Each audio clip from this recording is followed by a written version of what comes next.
नमस्कार दोस्तों सहारा समूह के मुखिया सुब्रत रॉय का दिल का दौरा पड़ने से निधन हो गया। मुंबई के कोकिलाबेन अस्पताल में उन्होंने अंतिम सांस ली और वह 75 वर्ष के थे। दोस्तों, सुब्रत रॉय की जिंदगी उतार चढ़ाव से भरी थी। बस जितनी जल्दी फर्श से अर्श पर पहुंचे उतनी ही तेजी से अर्श से फर्श पर आ गए। कभी सहारा ग्रुप की 4000 से ज्यादा कंपनियां खड़ी हो गई थीं।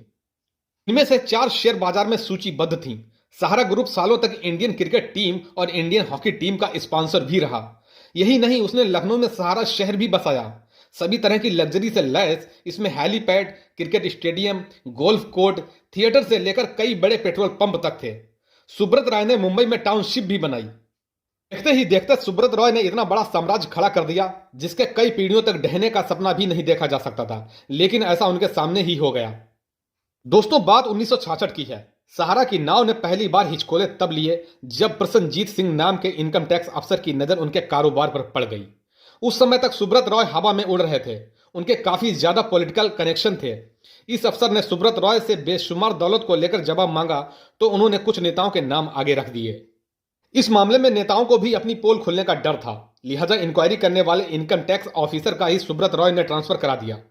तब उन्हें लगा कि शायद बला टल गई, लेकिन उनके राहत के दिन लंबे नहीं रहे। 2008 में दोबारा सहारा के बुरे दिन शुरू हो गए।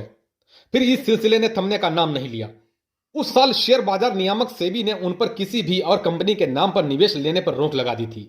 यहीं से सहारा के खराब दिन शुरू हो गए। बस जेल तक गए। निवेशकों का पैसा लौटाने की तलवार ग्रुप पर आज तक लटकी हुई है।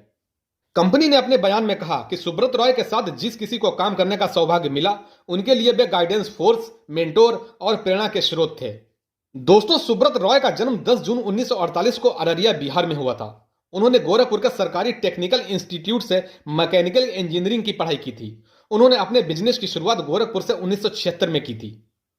1992 में सहारा ग्रुप ने राष्ट्रीय सहारा नाम का न्यूज़पेपर निकाला था। साथ ही कंपनी ने सहारा टीवी नाम से अपना टीवी चैनल भी लॉन्च किया था।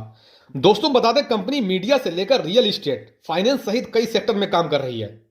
दोस्तों, सहारा इंडिया का परिवार का साम्राज्य एक समय काफी बड़ा हो गया था। टाइम मैगजीन ने एक बार अपनी रिपोर्ट में कहा था कि रेलवे के बाद देश में सबसे अधिक रोजगार सहारा ग्रुप देने वाला समूह था। समूह का दावा था कि उनके साथ करीब 9 करोड़ निवेशक जुड़े थे, जिसमें गांव से लेकर शहरों तक के लोग जुड़े थे। सुब्रत रॉय को 2014 से कानूनी चुनौतियों का सामना करना पड़ा। सुप्रीम कोर्ट के आदेश के बाद उन्हें गिरफ्तार कर लिया गया था। लंबी कानूनी लड़ाई के बाद वे पैरोल पर